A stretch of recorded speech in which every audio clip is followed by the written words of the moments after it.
పిల్లరా.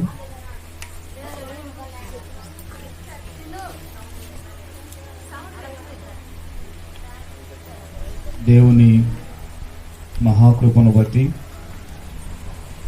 సజీవుడైన మన ప్రభువు సన్నిధిలో సజీవుడైన మన దేవుని జ్ఞాపకము చేసుకుంటూ ఆరాధించే భాగ్యం ఇచ్చినటువంటి దేవునికి ఘనత మహిమ ప్రభావం కలుగునుగాక. ఈ ఉదయకాలం కొద్ది నిమిషాలు దేవుని పరిశుద్ధ గ్రంథంలో నుండి కొన్ని సంగతులను మనం ధ్యానం చేసుకుందాం. పేతురు రాసిన మొదటి పత్రిక 2వ అధ్యాయము 21వ వచనాన్ని చదువుకుందాం. క్రీస్తు కూడా మీ కొరకు బాధపడి మీరు తన అడుగుజాడల యందు నడుచుకున్నట్లు మీకు మాదిరి ఉంచిపోయెను. చదివిన ఈ వచనంలో నుండి మనమందరము దేవుని మెల్లని స్వరము వినున్నట్టుగా చిన్న ప్రార్థన చేద్దాం. ప్రేమగల తండ్రి, కృపగల దేవ, మహాపరిశుద్ధుడ, అద్వితీయ సత్యదేవ,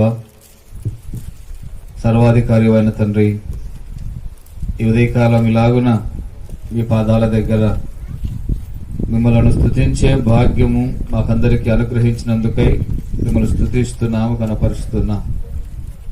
మా దేవ, మా ప్రభువ, ఈ ఉదయకాలం మీరు మాకు జ్ఞాపకం చేసిన మాటలను చదువుకున్నా. ప్రభువ, మాతో మాట్లాడమని మిమ్మల్ని వేడుకుంటున్నా. మీరు మాట్లాడే దేవుడవు, మమ్మల్ని ఆదరించే దేవుడవు. నిజమే మా ప్రభువ, మీ మాటలు మమ్మల్ని బ్రతికించేవి, మీ మాటలు మమ్మల్ని ఆదరించేవి, ఓదార్చేవి, బలపరిచేవి, ఆరోగ్యం ఇచ్చేవి. నాదా, మీ మాటలు మాకు అందించమని, మాతో మీరు మాట్లాడమని మీరు ఎరుగుదురు. నా మటుకు నేను యోగ్యుని కాదు, నిష్ప్రయోజకుడైన దీనదాసుడైన తండ్రి, నన్ను మరుగు చేయండి. మీరు మాత్రమే మాట్లాడమని, మీరు మాత్రమే మహిమ పొందమని మా ప్రభువును ప్రియరక్షకుడైన యేసుక్రీస్తు అమూల్యమైన శ్రేష్టమైన నామములో దీనులమై వినయంతో అడిగి బ్రతిమలాడి వేడుకుంటున్నాము తండ్రి, ఆమేన్.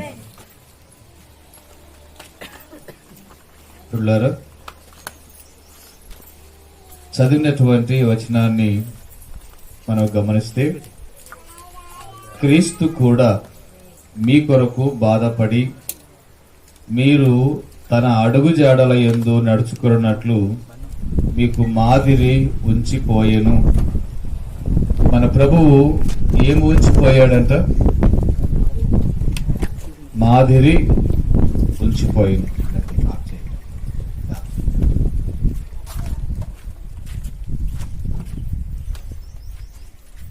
మన కొరకు ఆయన మాదిరి ఉంచిపోయెను అనే మాట గమనిస్తా ఉన్నాం. ఈ మాదిరి ఆయన మనకు ఎందుకు ఉంచాడు అనంటే దానికి ఒక రీజన్ ఉంది. మాదిరి ఆయన మనకు ఉంచిపోయాడు అనంటే దాని వెనక ఉన్నటువంటి దేవుని ఉద్దేశం, దేవుని సంకల్పం ఏంటంటే మనము ఆయన అడుగుజాడల యందు నడుచుకోవాలి. ఆయన అడుగుజాడలలో మనము నడవాలి అని అంటే ఆయన అడుగుజాడలను మనము గమనించాలి. ఆయన అడుగుజాడలలో మనము నడవాలంటే ఆయన మన ముందు నడిచి చూపిస్తే మనము దారిని చూసి నడవగలుగుతాం. మన కుటుంబాలలో కూడా అంతే కదా.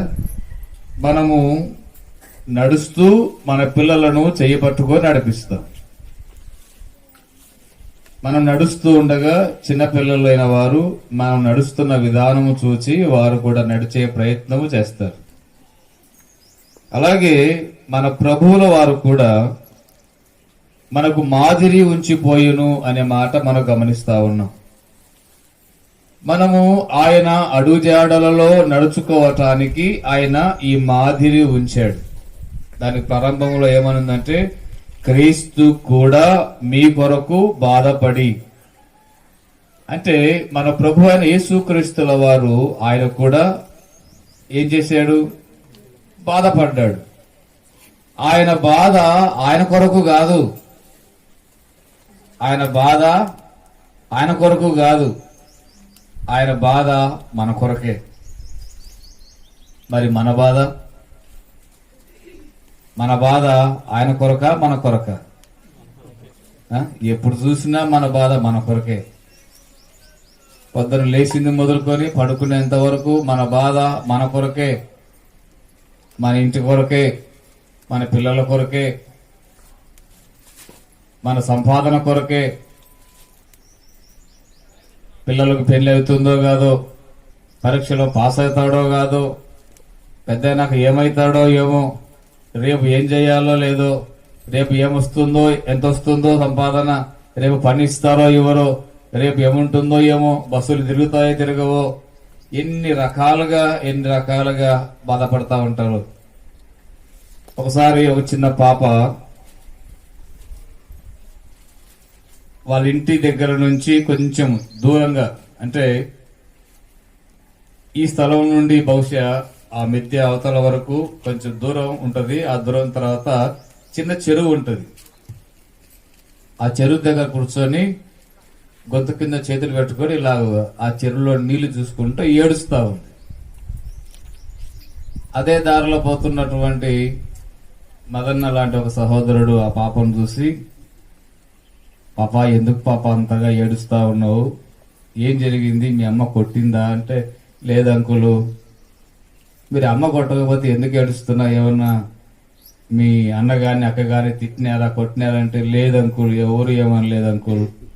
మరి ఎందుకు ఏడుస్తున్నావమ్మా అని అంటే, ఆ పిల్ల చెప్పింది, నాకు బాధ కలుగుతా ఉంది అంకుల్, దుఃఖం వస్తా ఉంది అంకుల్. అంటే ఎందుకో చెప్పమ్మా, ఎందుకు ఆ బాధ, ఎందుకు ఆ దుఃఖము అంటే, ఈ నీళ్లను చూసే అంకుల్, ఈ చెరువును చూసే నాకు బాధ అయిపోతా ఉంది. ఏందమ్మా చిన్న పాపవు నువ్వేమో, చెరువును చూసి నువ్వు బాధపడతావు ఏంటి అంటే, అవును అంకుల్, నేను ఇప్పుడు పాపను కదా, నేను పెద్ద అవుతాను కదా, పెద్ద అయ్యాక మా అమ్మలు పెళ్లి చేస్తారు కదా, పెళ్లి చేసినాక నాకు పిల్లలు పుడతారు కదా, పిల్లలు పుట్టినాక ఆ పిల్లలు ఆడుకుంటూ వచ్చి చెరువులో పడి చచ్చిపోతే ఏం చేయాలి అంకుల్, అందుకే నాకు బాధ అవుతుంది, ఏడుపు వస్తుంది.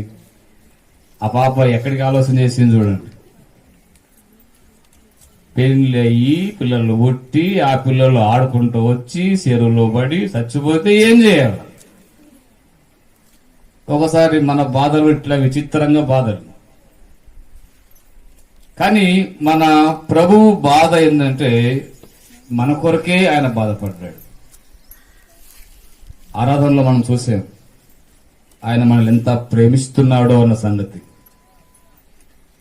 శిలువ మ్రాను మీద ఆయన వేలాడుతున్నప్పుడు ఆయన అనుభవించిన బాధ మన కొరకే.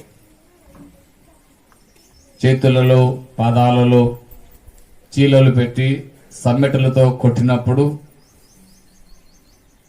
ఆ సమ్మెట దెబ్బలకు ఆ చీలలు చేతులను పాదాలను చీల్చుకుంటూ శిలువ మ్రానులో దిగబడినప్పుడు ఎంత బాధ ఉంటుందో.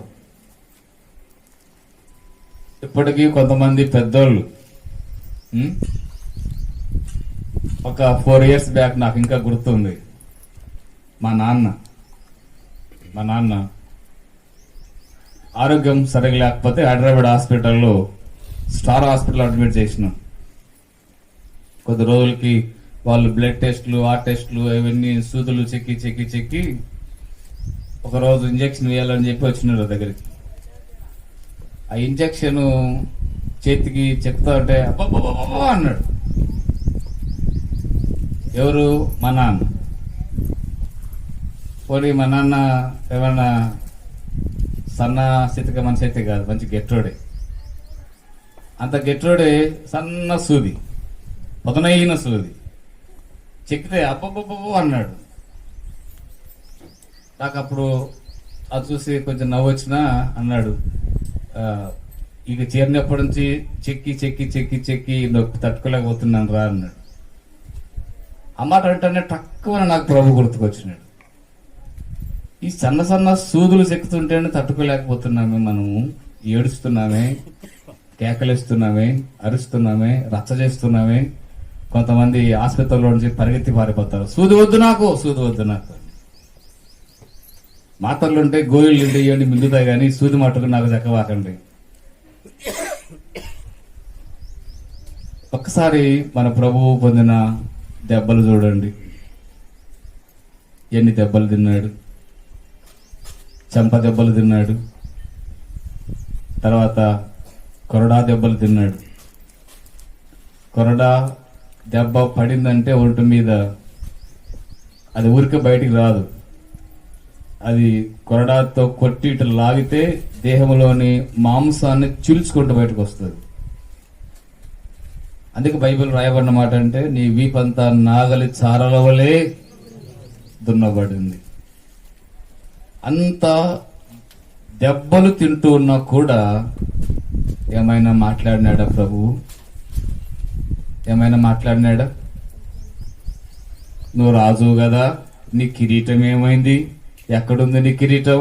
ఓహో, నీకు కిరీటం లేదు కదా, మేం పెడతాంలే నీకు కిరీటం అని పదునైన బలమైన ముళ్ళు గల తీగలు తీసుకొచ్చి దాంతో కిరీటం లాగా తీసుకొచ్చి తల మీద పెట్టి గట్టిగా ఒత్తి, ఇదిగో నీ కిరీటం, ఇదిగో నీ కిరీటం అని వారు ఎగతాళి చేస్తూ ఉండగా ఆ ముళ్ళు తలలో దిగబడినప్పుడు, తలలో నుండి రక్తము పెళ్ళున కారినప్పుడు ఎంత బాధ అనుభవించాడు.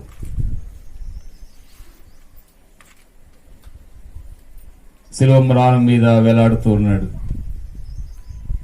అప్పటికే దేహమంతా కొరడా దెబ్బలు, అప్పటికే నిలువెల్ల చూడండి, అరికాల దగ్గర నుండి నడునెత్తి వరకు దెబ్బలతో గాయాలతో నిండిపోయి ఉన్నాడు. శిలువ మ్రాణం మీద వేలాడదీంచబడుతూ ఉన్నాడు. 12 గంటల వరకు ఎండ ఉంది, 12 తర్వాతే చీకటి పడింది. ఆ ఎండ సెగ గాయాల మీద పడుతున్నప్పుడు ఎట్లుంటది? చేతికి గాయమైందనుకోండి, ఆ గాయం దగ్గర సలిమంట కడకొచ్చిన కొంచెం దగ్గరగా అగ్గికి దగ్గర పెట్టి చూడండి ఎట్లుంటుందో. నొప్పి పుడుతుందా? ఆ సెగ ఆ గాయాన్ని సుర్రున కాలుస్తుంది, తట్టుకోలేము మనమైతే. మిట్ట మధ్యాహ్నం వేళ ఎండ వేడిములో గాయాలతో వేలాడుతూ ఆయన ఆ బాధను భరించినాడు. పైపెచ్చు ఆయన ఒక మాట అన్నాడు, తండ్రి, వీరు ఏమి చేయుచున్నారో వీరు ఎరుగరు గనుక వీరిని క్షమించండి. ఎంత అద్భుతమైన ప్రేమ, ఎంత అమూల్యమైన ప్రేమ! ఇంతగా మనల్ని ప్రేమించి ఇంత బాధ మన కొరకు అనుభవించాడు, మనల్ని ప్రేమించి రక్షించున్నాడు. అంతటితో అయిపోయింది అనుకుంటున్నారా ప్రభు బాధ? ఇప్పటికి కూడా ఈ క్షణము వరకు కూడా మనలో కొందరిని చూచి ఇంకా బాధపడుతున్నాడు, మనలో కొందరిని చూచి ఇంకా కన్నీరు కారుస్తున్నాడు, మనలో కొందరిని చూచి ఎందుకురా వీళ్ళ కొరకు నేను ఇలాగున్నా వేలాడదీంచబడ్డాను, వీళ్ళ కొరకైనా నేను ఇంత బాధపడింది, వీళ్ళ కొరకైనా నేను ఇంత అవమానాలు పొందింది, వీళ్ళ కొరకైనా నేను ఉమ్మిని భరించింది అని మన జీవితాలను చూచి ఇప్పటికీ కూడా ఏడుస్తున్నాడు. ఇర్మియా గ్రంథంలో ఆ మాటలు మనకు కనపడతాయి. మీ హృదయ గర్వాన్ని బట్టి నేను చాటున ఏడ్చుదును, నా కన్నులు బహుగా వలపోయిచున్నాయి, కళ్ళ వెంబడి నీళ్లు ఆగకుండా కారుతున్నాయి. ఆనాడు రక్తము ధారలుగా కార్చున్నాడు, ఇప్పుడు నీవు నేను జీవిస్తున్న మన జీవితాలను చూచి ఆయన కళ్ళ వెంబడి నీళ్లు గారుతా ఉన్నాయి. కారణం ఏంటంటే మన రక్షించబడిన మన జీవితాలు మన ప్రభువుకు సంతోషాన్ని కలిగించకపోగా ఆయన హృదయాన్ని ఇంకా గాయపరుస్తున్నాయి. So called pastors, so called evangelists, so called elders, వీరందరూ వారు చేస్తున్న సేవా విధానం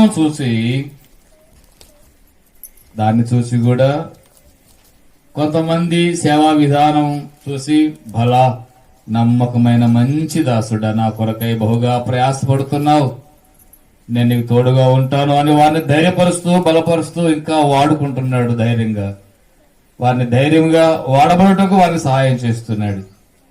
మరి కొంతమందిని చూచి ఆయన కన్నీరు కారుస్తూ ఉన్నాడు. ఆరాధనలో కూడా ఆ మాట మనం టచ్ చేయబడ్డాం. ఆరాధన చేస్తున్నామని ఆరాధన ఆరాధన అని కేకలేస్తూ ఆరాధనను కేవలం కేకలకే అరుపులకే పరిమితం చేసేసి దేవునికి మహిమను ఆపాదించక వారు చేస్తున్నటువంటి క్రియలు దేవుని సంతోషాన్ని కలిగించకపోగా సంతాపాన్ని కలిగిస్తా ఉన్నాయి. ఒకటి గుర్తుపెట్టుకోండి, చేసే ఆరాధన దేవునికి మహిమను కలిగించాలి. చేసే ఆరాధన దేవునిని సంతోషాన్ని కలిగించాలి. చేసే ఆరాధన ద్వారా ఆ ఆరాధనను దేవుడు వ్యాఘ్రానించాలి. ఇంపైన సువాసన గల హోమముగా ఉన్నట్టుగా ఉంటే దేవుడు దానిని సంతోషంగా వ్యాఘ్రానిస్తాడు.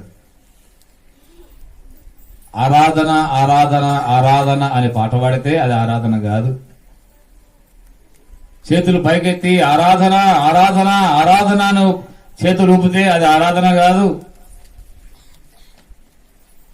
దౌర్భాగ్యమైన పరిస్థితి ఏంటంటే చాలా మందికి ఇంకా ఆరాధన అంటే కూడా తెలియని పరిస్థితి. ఆరాధన చేయమంటే ప్రార్థన చేస్తారు, ప్రార్థన చేయమంటే సాక్ష్యం చెప్తా ఉంటారు, వాక్యం చెప్పయ్యా అంటే నేను వాక్యం చెప్పాను కానీ పాట పాడతా అంటారు. ఏందో మరి పరిస్థితి. ఇవన్నీ చూసి రక్షించబడి ఇన్ని సంవత్సరాలైంది కదా, ఏం ఎదుగుతున్నాం మనం, ఏ విషయంలో ఆత్మీయమైన క్షేమాభివృద్ధి మనం పొందుకుంటున్నాం.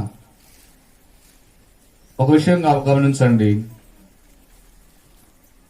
భార్యాభర్తలైన వారికి పిల్లలు పుట్టిన తర్వాత పిల్లలు పుట్టి 20 సంవత్సరాలైనా కూడా ఆ పిల్ల లేదా బాబు ఇంకా అట్లనే పుట్టినప్పుడు ఎట్టున్నాడో అట్టనే 20 సంవత్సరాల వయసులో ఉన్నా కూడా అట్టనే ఉన్నాడు అనుకోండి, తల్లిదండ్రులు వాడిని చూసి మురిసిపోతారా? బా ఎంత మంచి బిడ్డోడు, నాకేమి కష్టం పెట్టుకుంటే అట్లనే ఉన్నాడు మంచంలోనే, నన్ను ఏమి ఇబ్బంది పెట్టుకుంటే మంచంలో ఉన్నాడు అని సంతోషపడతారా? వాడిని చూసినప్పుడల్లా తల్లికి కడుపులో బాధ తరుక్కు వస్తుంది. ఆ తల్లి పడే బాధ, నేను ఏం తప్పు చేసినాను నాకు ఈ బిడ్డను ఇచ్చినాడు దేవుడు అన్నట్టుగా. అట్లాగే విశ్వసించినటువంటి విశ్వాసి, క్రీస్తు రక్తంలో కడగబడిన విశ్వాసి ఆత్మీయంగా ఎదగకుండా ఎక్కడ వేసిన గొంగలి అక్కడే ఉన్నట్టుగా ఉంటే వారిని చూసి దేవుడు కూడా ఇదే విధంగా బాధపడుతూనే ఉన్నాడు. ఆనాడు సిలువలో బాధపడినాడు, ఈనాడు ఇంకా ఎదగని నీ జీవితాన్ని చూసి, ఆత్మీయంగా క్షమాభివృద్ధి పొందని నీ జీవితాన్ని చూసి, మన జీవితాలను చూసి ఆయన ఇంకా బాధపడుతున్నాడు.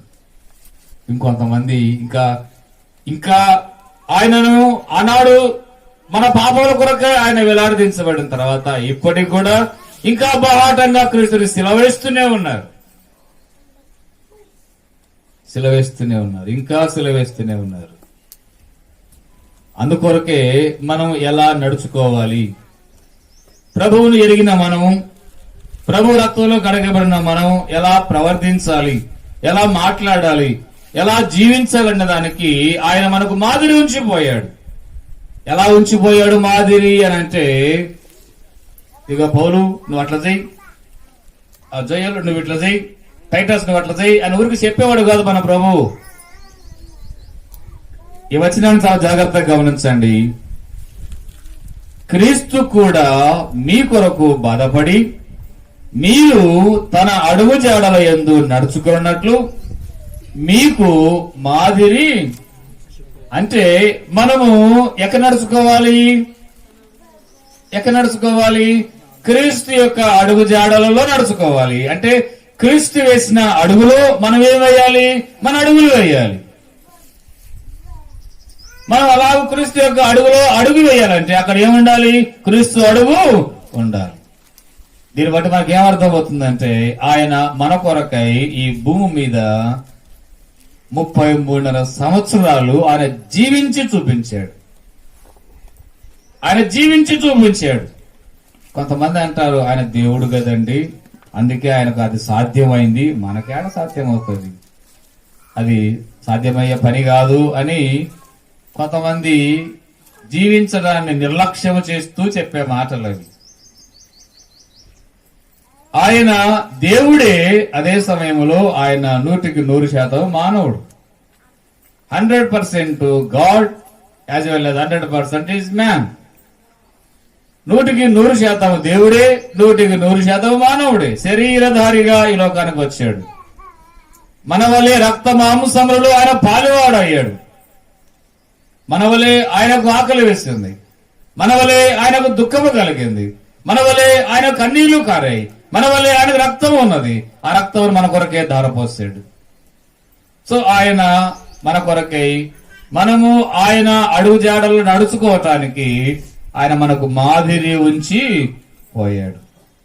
సో ఇప్పుడు ఆయన రక్తంలో కడగబడిన మనము ఎలా నడుచుకోవాలి అని అంటే, ఎలా జీవించాలంటే, క్రీస్తు అయితే ఎలా నడుచుకున్నాడో, అంటే మన ప్రభువైన యేసుక్రీస్తుల వారు ఈ భూమి మీద ఎలాగ నడుచుకున్నాడో అలాగున్ననే మనము కూడా నడుచుకోనవలసిన వారముగా ఉన్నాం. అందుకొరకే ఈ మాదిరి, అందుకొరకే ఈ మాదిరి.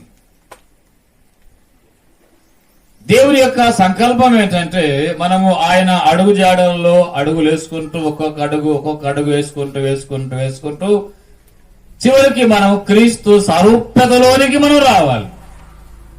అది దేవుని సంకల్పం, దేవుని ఆలోచన. ఒక అడుగు ముందుకేసి 6 అడుగులు వెనక్కి వేస్తాం మనం.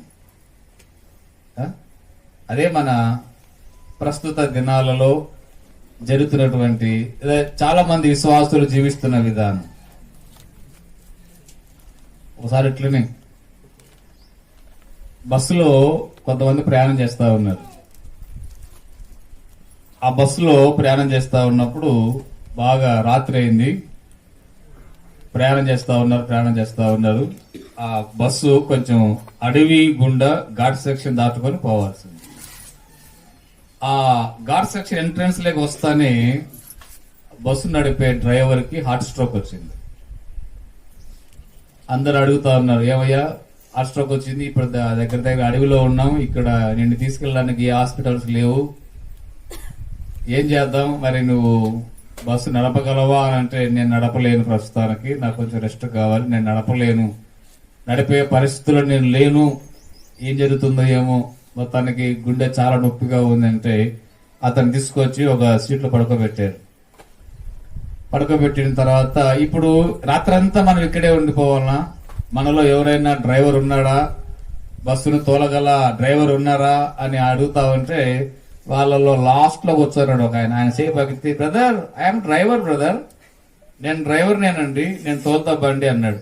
అబ్బా మంచిగా దొరికినావయ్యా ఈ టైంలో, మనం ఎట్టయినా సరే ఈ అడవి దాటి వెళ్ళిపోవాలి, బ్రదర్ కు హార్ట్ స్ట్రోక్ వచ్చింది, ఆయన ఎలాగానే హాస్పిటల్ చేర్పించాలి ముందు, సరే రాత్రి తోలుదరా అంటే వచ్చినాడు ముందు. డ్రైవర్ డోర్ ఓపెన్ చేసినాడు, డ్రైవర్ సీట్ లో కూర్చున్నాడు, ఒకసారి చెక్ చేసినాడు, హారన్ బలా అవుతుంది, హారన్ స్టీరింగ్ కూడా బాగుంది చేసినాడు, లైట్లు వేసినాడు, ఇంకా ఇంజన్ స్టార్ట్ చేసినాడు. ముందుకు కలిస్తేనే అనుకున్నారు, అబ్బా మంచి డ్రైవరు, బాగా స్మూత్ గా కదిలించినాడు బండి అనుకున్నారు. బండి కదిలింది, డ్రైవర్ తోలుతున్నాడు అనుకో. రాత్రి కదా, అందరు నిద్రపోయినారు. బస్సు పోతానే ఉంది, పోతా ఉంది, నిద్రపోయినారు బాగా. మధ్యలో తెల్లారింది, కొంచెం చీకటి తగ్గి సూర్యోదయం అయిన తర్వాత వెలుతురు పడి చూసేటప్పటికి బస్సు ఎక్కడుందో అన్నే ఉంది. అందరూ లేచి, ఏందయ్యా రాత్రంతా బస్సు తోలుతీవి, చూసే డీజిల్ ఉడుగా అయిపోయింది, ఏం తోలినావు అంటే, బస్సే తోలినానయ్యా, మీరు చూసినారు కదా నేను కదిలించినాను, బస్సు కదిలింది కదా, మీరు రాత్రంతా ఈ శబ్దం వస్తానే ఉంది, బస్సు ఏం శబ్దం వస్తుంది అనుకుంటుంది, చూసి ఈయనే ఉంది, ఏం చేసినావు నువ్వు, ఇంత డ్రైవర్ వేయాలంటే, నేను డ్రైవర్నే. ఒక డౌట్ వచ్చి, డ్రైవర్ వాను ఏం డ్రైవర్ అంటే, రోడ్ రోలర్ డ్రైవర్, నేను రోడ్ రోలర్ డ్రైవర్. వన్ పని ఏంటంటే ముందుకు కూడా వెనక్కి రావడం, రాత్రంతా ముందుకు కూడా వెనక్కి రావడం, ముందు కూడా రాష్ట్ర తెల్లారి ఆడనే పెట్టినాడు బస్సు. క్రైస్తవులుగా మన జీవితాల్లో కూడా ఒక అడుగు ముందుకేస్తాం, 4 అడుగులు వెనక్కి లాగుతాడు సాతాను.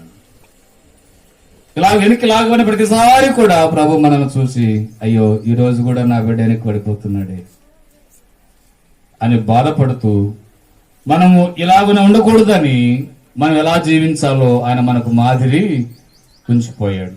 అలాగైతే మనకు ఏ ఏ విషయాలలో మనకు మాదిరి అనే సంగతి మనం చూద్దాం. చూడండి, యోహాను రాసిన సువార్తలో 13వ అధ్యాయం 15వ వచనాన్ని చూద్దాం. యోహాను సువార్త 13వ అధ్యాయం 15వ వచనం. నేను మీకు చేసిన ప్రకారము మీరును చేయవలనని మీకు మాదిరిగా ఇలాగు చేసి తిని. ఈ మాటలు మన ప్రభు అయిన యేసుక్రీస్తుల వారు పలుకుతున్న మాటలే.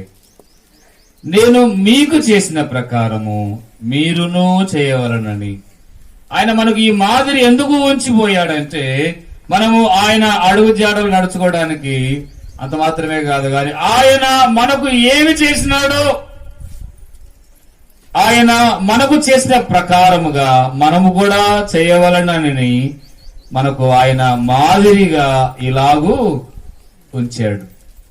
ఆయన జీవితం మనకు మాదిరి, ఆయన మాటలు మనకు మాదిరి, ఆయన చూపులు మనకు మాదిరి, ఆయన ప్రేమ మనకు మాదిరి, ఆయన క్షమాగుణం మనకు మాదిరి, ఆయన దీర్ఘశాంతం మనకు మాదిరి, ఆయన ఓర్పు మనకు మాదిరి. ఆయన ఇవన్నీ మనకు మాదిరిగా ఉండడం కొరకే ఆయన ఇవన్నీ అనుభవించి చేసి, ఆయన మనకు ఎలాగైతే చేశాడో అలాగే మనం కూడా ఇతరులకు చేయాలి అనడానికి మాదిరిగా ఉంచిపోయాడు. అంటే యేసుక్రీస్తుల వారు మనల్ని ఎలా ప్రేమించాడో, యేసుక్రీస్తుల వారు మనల్ని ఏ ప్రేమతో ప్రేమించినాడో, యేసుక్రీస్తుల వారు మనల్ని అవధులు లేని ప్రేమతో ఎలాగైతే ప్రేమించాడో అలాగే మనము కూడా ఒకరిని ఒకరము ఏం చేయాలి? ఒకరికి ఒకరము ఏం చేసుకోవాలి?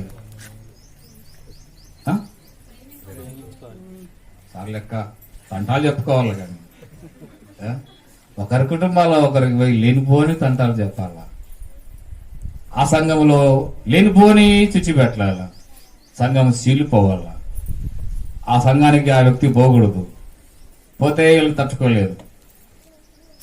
ఇది కాదు మాదిరి. నేటి దినాలు మీరు గమనించండి, చాలా చాలా సందర్భాలలో, చాలా చాలా సంఘాలలో, చాలా చాలా మంది విశ్వాసులలో ఇలాంటి ధోరణి కనపడతా ఉంది. క్రీస్తు చూపిన ప్రేమలో నడుచుకోకపోగా అలాగూ ప్రేమిస్తున్న వారిని, అలాగూ క్రీస్తు యొక్క మాదిరిలో నడుస్తున్న వారిని సైతము వారి మీద లేనివి చెప్పి వారిని కూడా భ్రష్టు పట్టించే ప్రయత్నాలు నేటి దినాలలో సాగుతా ఉన్నాయి. వారికంటే ఒక దైవజనుడు బాగా వాక్యం చెబితే తట్టుకోలేరు. నేను ఎరుగుదును, సింహాద్రిపురం ఉంది మా పొలవదన దగ్గర, సింహాద్రి ఒక పాస్టర్, ఆయనే వాక్యం చెప్పాలి, ఇంకొరకు వాక్యం చెప్పనీడు. ఏమయ్యా అంటే ఆయనకు చెప్తే ఆయన అన్ని బలు చెప్తాడు, ఇంకంతా ఆయన చెప్తే ఇంకా ఆయనకే పేరు వస్తుంది, నాకాడ పేరు వస్తుంది. ఆయనకు అవకాశం ఇచ్చి ఆయన వాక్యం నన్ను తిరుగుతుంటాడు. ఇంకా ఆయన తిట్టుకుండాలంటే ఆయనకు అవకాశం ఇవ్వకూడదు కదా. ఇదేనా పద్ధతి? మన ప్రభువు రబ్బూని, మన ప్రభువు సద్బోధకుడు. మన బోధ సద్బోధగానే ఉండాలి, మన బోధ హితబోధగా ఉండాలి, మన బోధ సుబోధగా ఉండాలి. కానీ అది దుర్బోధగా ఉండటానికి వీల్లేదు. మనకు అన్ని విషయాలలో మన ప్రభువు మాదిరిగా ఉంచినట్టుగా మనం చూస్తా ఉన్నాం. ఈ మాదిరి ఆయన మనకు ఎందుకు ఉంచాడంటే, ఆయన మనకు చేసినట్లుగా మనము కూడా చేయాలి. ఆయన మనల్ని ప్రేమించినట్టుగా మనం ఇతరులను ప్రేమించాలి. ఒక ఆజ్ఞలలో, ఒక బైబిల్ గ్రంథం అంతటి కూడా ఒక చిన్న మాటలో కుదించి చెప్పాలంటే ఏం చెప్పమని చెప్పబడింది బైబిల్లో? నిన్ను వలె నీ పొరుగువానిని ప్రేమించాలి. అంటే అర్థం ఏంటి? నిన్ను నువ్వు ఎలా ప్రేమించుకుంటున్నావో నీ పొరుగువానిని కూడా అలాగే ప్రేమించాలి. కానీ మనం ఏం చేస్తామంటే మనకు ఒక నీతి, ఇంకొకరికి ఒక నీతి. దేవుని సేవకుడు అయితే ఒకలాగా, సేవకుడు కాకపోతే ఒకలాగా. ఇప్పుడు మీరు ఈ జనరేషన్లో ఎట్టుందంటే, ఈ ప్రస్తుత సమాజ దినాలలో ఏ వ్యత్యాసం లేదు. సేవకుడైనా ఒకటే, విశ్వాస అయినా ఒకటే. ఒకసారి ఇట్లనే దేవుని దాసుడు సంఘంలో ఆరాధన అయిపోయినాక వాక్యం అందిస్తున్నప్పుడు, దేవుని వాక్యము చేత మీకు బోధిస్తున్న వారు, ఆ దేవుని దాసులు, దేవుని వాక్యోపదేశకులు రెట్టింపు సన్మానమునకు పాత్రులు అనే వాక్యం చెప్పిన తర్వాత ఒక సహోదరి ఇంటి దగ్గర నుంచి ఒక జాడి ఊరిగా పంపించింది. ఎవరికి? సేవకుని. ఆయన ఏందక్క ఇదేంటి అన్న, ఇది మామిడికాయ ఊరిగా అన్న, మా ఇంట్లో పెట్టుకున్నాం, ఎందుకక్క ఇంత జాడి పంపించినావు అంటే, మీకే అన్నా, మీరు దేవుని సేవకులు కదా, మీరు ఎక్కడంటే అక్కడ వాక్యపరిచయం వెళుతూ ఉంటారు, ఏ టైంలో పడితే ఆ టైంలో వస్తూ ఉంటారు, ఆ టైంలో మీకు వండుకోవడానికి కూరలు చేసుకోవడానికి ఇబ్బంది కదా, ఒక గ్లాస్ కడిగి పెట్టుకుంటే అన్నం ఊరిగా వేసుకుని తినొచ్చు అని ఇచ్చి పంపించిన అన్న. అంటే జాడి చేసినావు కదక్క, మీకు ఇంట్లో ఉంది, మాకు దండిగా ఉన్నాయి అన్న, ఇంకా ఇట్లా జాడీలు చాలా దండిగా ఉన్నాయి, చాలా పెట్టుకున్నాం, అందుకే మీకు పంపించినావు అని అంటే, పాప మా దైవ సేవకుడు జాడి తీసుకొని ప్రార్థన చేసి అక్క పోయిన తర్వాత ఆ ఇంట్లో అందరం ఇంకా భోంచేద్దామని కూర్చొని, జాడీలో ఆ సిస్టర్ ఊరికే పంపించింది, కొంచెం వేసుకొని చూద్దామని జాడి తెరిచి చూసినారు. ఎట్లుంటుంది? మీరేమనుకుంటున్నారు?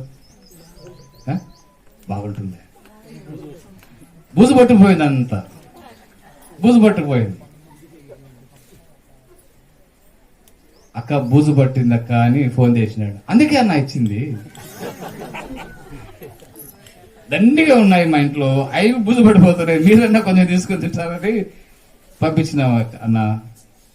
ఇదేనా మన మాదిరి? ఇదేనా మనం ప్రేమించే విధానం? నిన్ను వలే నీ పొరుగువాను ప్రేమించవంటే ఇదేనా చూపించే విధానం? ఒక్కసారి మన ప్రభువును చూడండి, ఆయన చూపిన మాదిరి చూడండి. ఆయన మనల్ని ఎంతగా ప్రేమించినాడంటే, తన ప్రాణమును మన కొరకు దారపోసేంతగా ప్రేమించినాడు. ఆయన తన ప్రాణమును లెక్క చేయలేదు గాని మనల్ని లెక్క చేసినాడు. అంత ప్రేమతో ఆయన మనల్ని ప్రేమిస్తే, ఈ ప్రేమ మీరు కలిగి ఉండాలి, నేను మీకు చేసినట్లుగా మీరు కూడా చేయాలి అనడానికి నేను ఈ మాదిరి ఉంచిపోయాను అని ప్రభువు మనతో మాట్లాడుతూ ఉంటుండగా, నిజంగా ప్రభువు మనల్ని రక్షించి, మనల్ని విమోచించి, మన రక్షణలో దేవుని యొక్క ప్రణాళిక సంకల్పం ఇంత ఉన్నతంగా ఉంటుండగా, ఆ ప్రణాళికకు తగ్గట్టుగా క్రీస్తు చూపిన ఆ శ్రేష్టమైన మంచి మాదిరిలో మనం జీవిస్తున్నామా అని మనం పరీక్షించుకుందాం. ఇంకో విషయం చూద్దాం, చూడండి. అపోస్తుల కార్యములు 20వ అధ్యాయం 35వ వచనాన్ని చూద్దాం. అపోస్తుల కార్యములు 20వ అధ్యాయము 35వ వచనం. మీరు ఇలాగున ప్రయాసపడి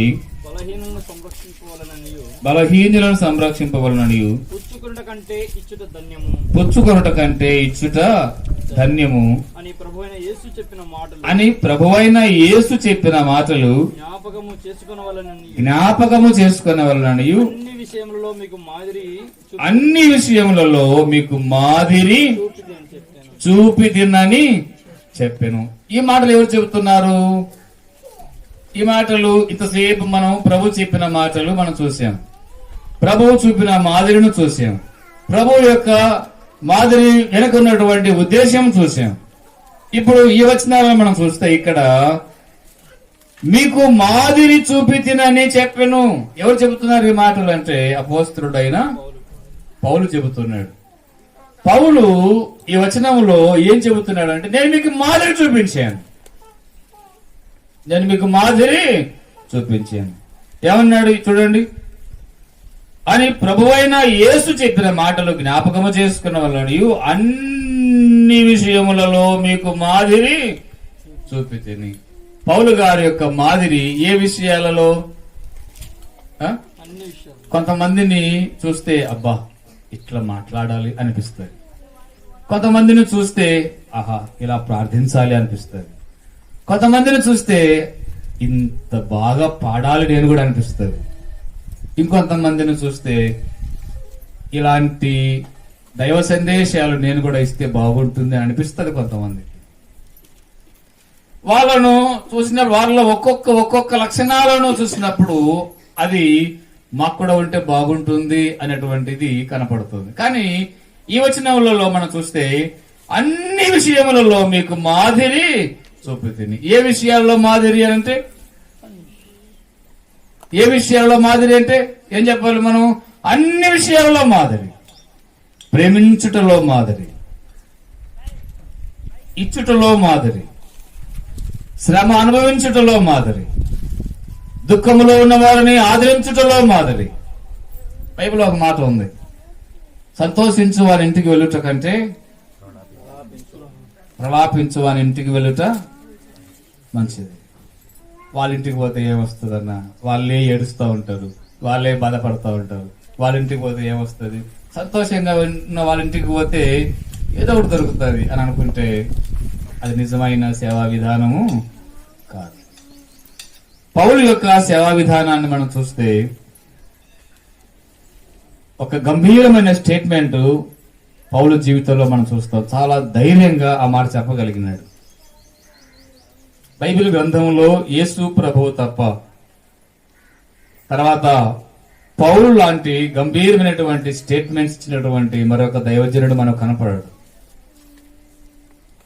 ఆయన ఇచ్చినటువంటి అనేకమైన స్టేట్మెంట్స్ లలో చాలా చాలా స్టేట్మెంట్స్ ఆనుమత్య లాంటి స్టేట్మెంట్స్ కొన్ని ఉన్నాయి. ఆ స్టేట్మెంట్స్ వింటున్నప్పుడు అనేక మంది దైవజనులకు సవాలు విసిరే స్టేట్మెంట్స్ అవి. ఆ స్టేట్మెంట్స్ వింటున్నప్పుడు అనేక మంది దైవజనులలో మంటలు పొందించే స్టేట్మెంట్స్ అవి. అందులో చాలా చాలా ప్రాముఖ్యమైనటువంటి స్టేట్మెంట్, నేను క్రీస్తును పోలి నడుచుకున్న ప్రకారము మీరు నన్ను పోలి. ఎంత ధైర్యంగా నేను క్రీస్తుని పోలి నడుచుకున్నాను అంటే అర్థం ఏంటంటే క్రీస్తు యొక్క మాదిరిలోనే నడుచుకున్నాను. క్రీస్తు చూపిన మాదిరిలో, క్రీస్తు చూపిన అడుగుజాడలు నేను నడుచుకున్నాను. అలాగే మీరు కూడా నా వలె క్రీస్తు యొక్క మాదిరిలో, నేను ఎలాగైతే క్రీస్తుని పోలి నడుచుకున్నానో మీరు కూడా అలాగే క్రీస్తుని పోలి నడుచుకోవాలి అనేటువంటి స్టేట్మెంట్ మనం చూస్తాం పౌలు గారి జీవితంలో. చక్కటి శ్రేష్టమైన హెచ్చరిక. మన జీవితాలలో పౌలు గారు అన్ని విషయాలలో మనకు మాదిరి ఉంచిపోయాడు. మన ప్రభువు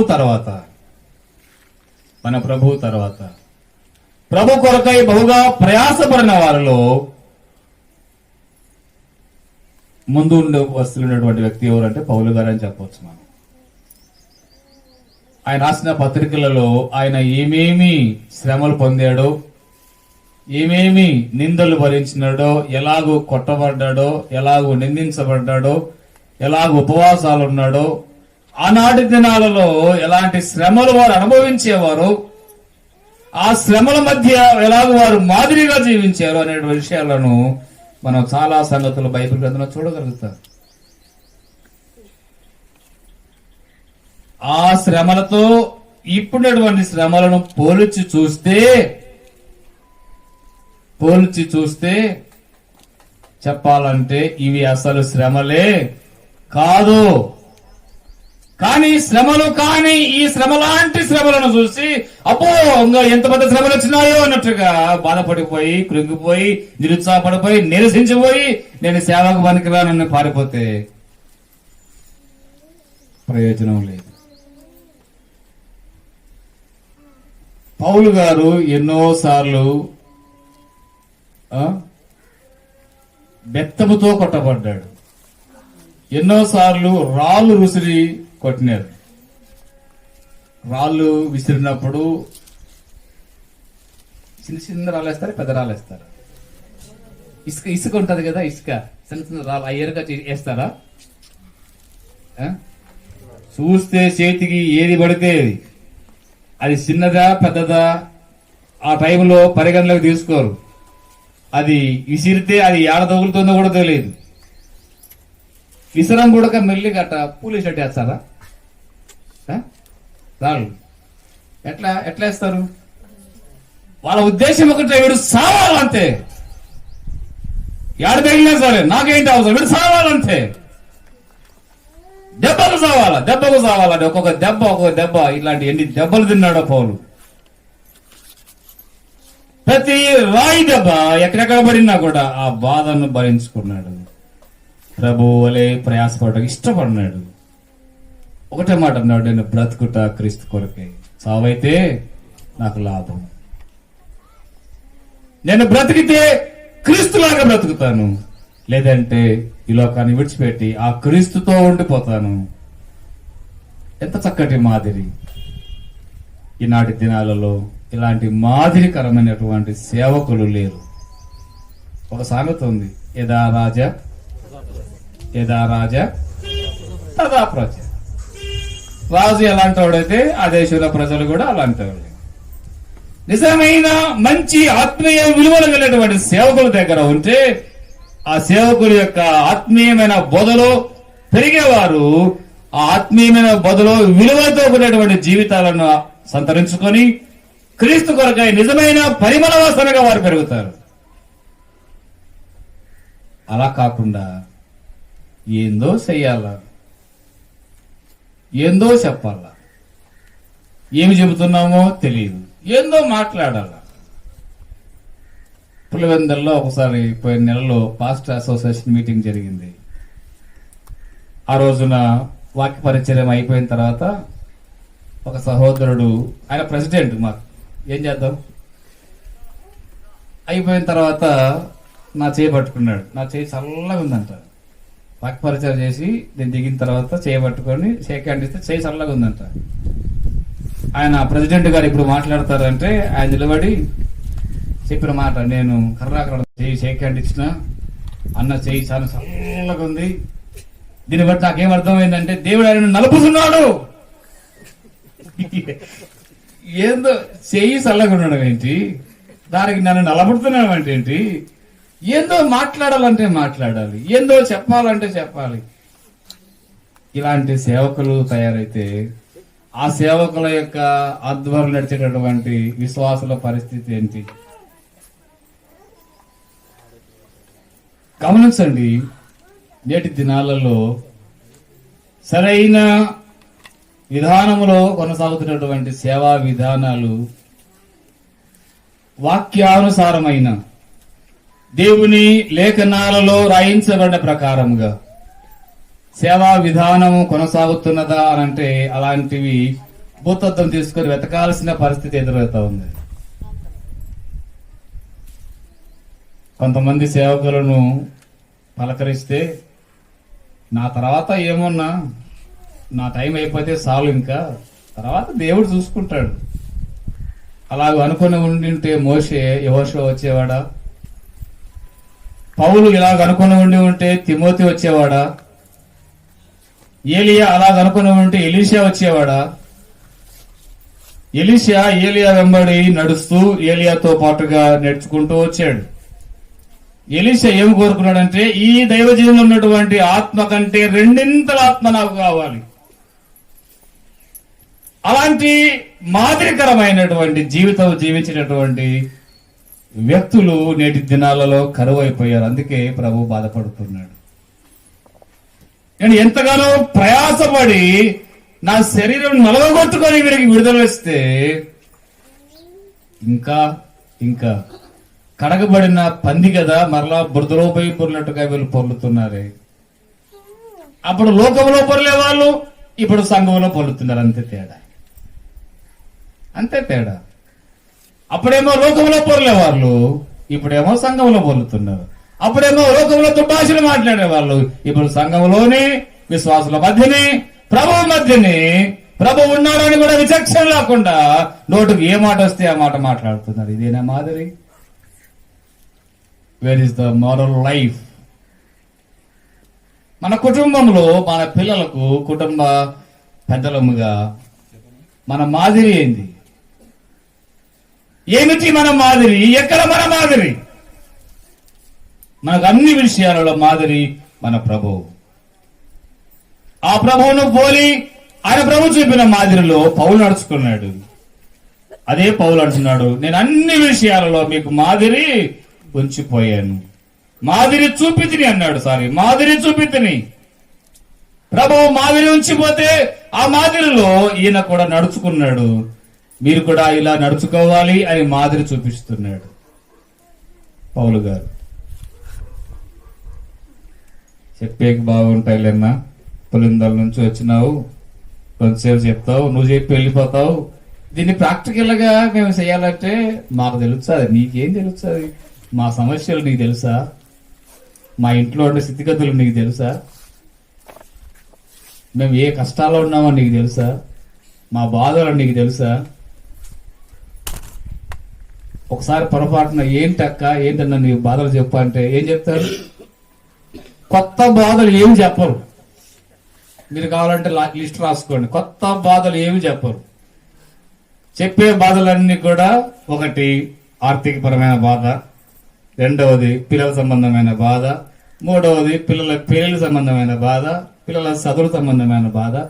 ఇవే కదా మీ ఇంట్లో ఉండేవి, ఇవే వాళ్ళ ఇంట్లో ఉండేవి, అవే ఏ ఇంట్లో ఉన్నాయి ఇవే బాధలే. కొత్త బాధలు ఏమన్నా ఉన్నాయా? ఒక దేవుని సేవకుడు వాక్యం చెప్పేంత అయిపోయిన తర్వాత ఒక సహోదరి స్టేజ్ మీదకి వచ్చింది. మంచి కాస్ట్లీ హ్యాండ్ బ్యాగ్ వేసుకుంది, మంచి కాస్ట్లీ శారీ కట్టుకుంది, బాగా ఉంగరాలు, బాగా కమ్మలు అన్ని పెట్టుకొని దేవుని స్టేజ్ దగ్గరకు వచ్చి అన్న వందనాలన్నా అని అన్ని. అన్న దేవుని సేవకుడు అక్క వందనాలక్క బాగున్నారా అని అడిగాడు. ఏం బాగోలేదన్నా. ఏమైందక్క? ఏందన్నా ఎన్ని కష్టాలన్నా. ఏమక్క ఏమైందక్క? యోబుకు వచ్చినన్ని కష్టాలు వచ్చినాయన్నా.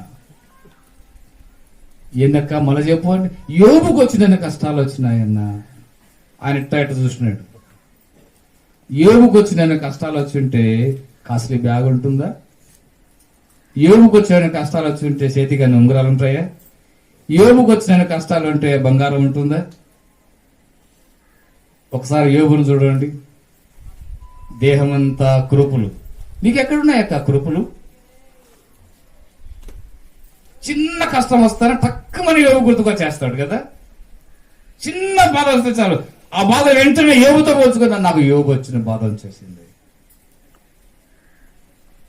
ఒక విషయం గుర్తుపెట్టుకోండి, బాధ భరించుటలో మన ప్రభువును మించినటువంటి బాధ ఎవరు వల్లది ప్రపంచంలో. ఏ వ్యక్తి కూడా, ఏ మానవుడు కూడా ఇప్పటి వరకు ప్రపంచవ్యాప్తంగా ఏ మానవుడు భరించని అనుభవించని శ్రమ మన ప్రభువు పొందాడు. అది కూడా నీ కొరకు నా కొరకే. ఆయన మనందరి కొరకై ఈ బాధపడి బాధ అనుభవించి మనం ఆయన లాగా ఆయన అడుగుల్లో నడుచుకుంటూ ఈ సమస్యలన్నిటిని జయించడానికి మాదిరి చూపించబోతే అది పక్కన పెట్టి అసలు ఆ మాదిరిని పట్టించుకోకుండా ఇష్టం వచ్చినట్టుగా జీవిస్తూ కష్టాలు వచ్చినాయి, నష్టాలు వచ్చినాయి నీ కృంగిపోయి నిరసించుకోవడం క్రమమా? ఇది న్యాయమా? పౌలు అంటున్న మాట కదా, నేను మీకు అన్ని విషయాలలో మాదిరి చూపితిని. ఇంకో విషయం చూద్దాం, చూడండి. యాకోబు పత్రిక 5వ అధ్యాయం 10వ వచనం చూద్దాం. యాకోబు పత్రిక 5వ అధ్యాయం 10వ వచనం. నా సహోదరులారా ప్రభువు నామమున బోధించిన ప్రవక్తలను శ్రమానుభవమునకును ఓపికకును మాదిరిగా పెట్టుకొనుడి. ఈ వచనాన్ని మనం గమనిస్తే భక్తులైన యాకోబు ఈ పత్రిక ద్వారా ఆనాటి దినాలలో ఆయన హెచ్చరించిన విధానము, ఈనాడు ఇలాగున ఈ పత్రికలో ఉన్నటువంటి ఈ వచనాన్ని చదువుతూ ఉంటుండగా మనల్ని సంధిస్తున్నటువంటి సంగతి ఏంటంటే, నా సహోదరులారా ప్రభువు నామమున బోధించిన ప్రవక్తలను శ్రమానుభవమునకును ఓపికకును మాదిరిగా పెట్టుకోవాలి. ఏం మాదిరిగా పెట్టుకోవాలి? ఏం మాదిరిగా పెట్టుకోవాలి అంటే ప్రభువు నామమున మనకు బోధించినటువంటి బోధకుల యొక్క శ్రమానుభవమును ఓపికను మాదిరిగా పెట్టుకోవాలి.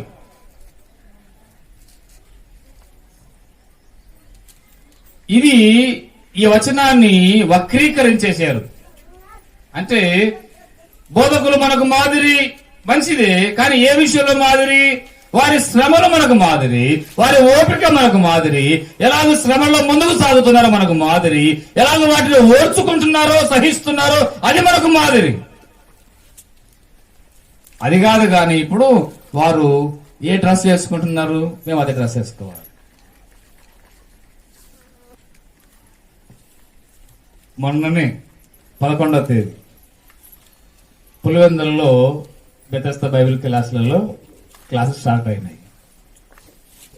9:30కు ఒక సహోదరుడు వచ్చినాడు చర్చిలోకి, వేరే పల్లె.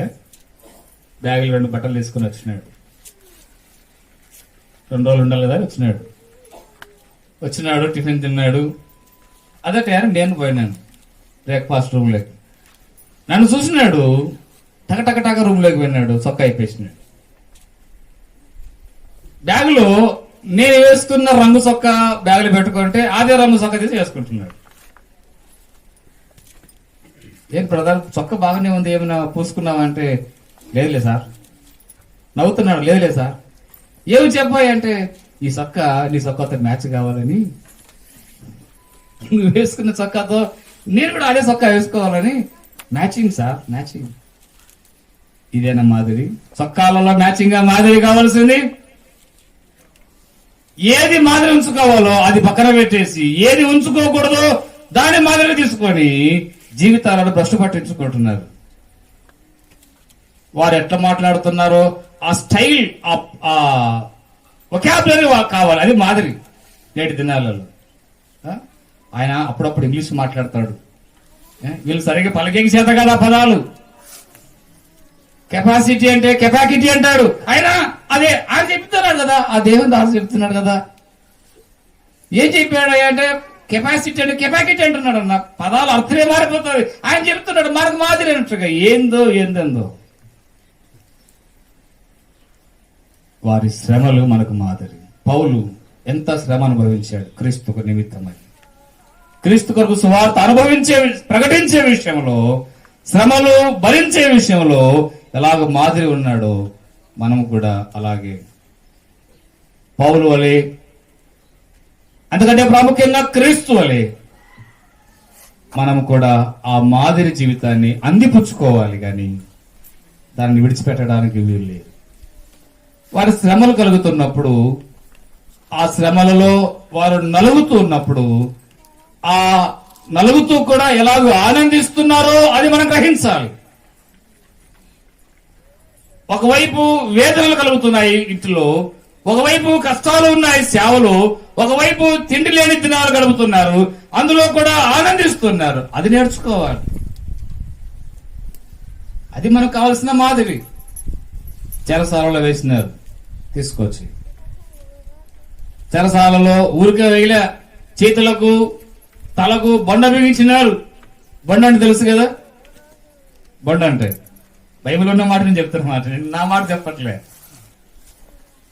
ఒక కొయ్య ఉంటది, ఆ కొయ్యకు తల పెట్టి మధ్యలో రంధ్రం ఉంటది, దానికి తల పక్కకి రాదు. ఇంకా అది రావాలంటే ఇక్కడ బీగం తీయాల. 2 చేతులు పైకెత్తి మధ్యలో తల పెట్టి ఆ పక్క ఈ పక్క చక్కేసి బిగిచేసి ఉంటాడు. దాన్ని మళ్ళీ ఇనుప గొలుసులతో బంధించి ఉంటారు కాళ్ళకు కూడా. అలాగున్న బంధించి తీసుకెళ్లి చెరసాలలో వేసినారు. ఒకవేళ అదే బంధ వేసి అదే ఇనుప గొలుసులతో అదే చెరసాలలో నిన్ను నన్ను వేస్తే ఏం చేస్తావు? ఏం చేస్తావు? ఏం మాట్లాడదే? అవునులే, చెరసాల కూర్చొని గమ్మన కూర్చోంటాం కదా. ఏం చేస్తాం? ఊరికి నమ్ముకుంటే కదరా ఏసయ్య, ఊరికే బైబిల్ పట్టుకుంటే కదా అయ్యా. నాకేం తెలియదు అయ్యా, ఆయన చెప్పింటే వచ్చిన, ఆయన రమ్మంటే వచ్చిన, ఆయన నిలబడమంటే నిలబడిన, నేనేం చెప్పలే. కానీ చెరసాలలో బంధ వేసిన చెరసాలలో వేసినా కూడా చెరసాలలో సైతం వారు పాటలు పాడుతున్నారు. What an enjoyment, what a great joy they are enjoying. అది మనకు మాదిరి కావాలి. వారి శ్రమలు మనకు మాదిరి కావాలి. వారు ఓర్చుకుంటున్న విధానం మనకు మాదిరి కావాలి. అప్పుడే మనం కూడా ఆత్మీయంగా బలపడగలుగుతాం. దాన్ని చూసి కృంగిపోకూడదు, దాన్ని చూసి నిరుత్సాహపడకూడదు. కానీ వారి వలె ధైర్యంగా నేను కూడా ఉన్నాను, నేను కూడా నా ప్రభు కొరకు ఈ బాధలు భరిస్తాను అని ధైర్యంగా ముందుకు వచ్చి ఆ శ్రమలలో బైబిల్లో ఉంది కదా, శ్రమలు కలుగుతున్నప్పుడు మహానందముగా ఎంచుకోవాలి, మహానందముగా ఎంచుకోవాలి.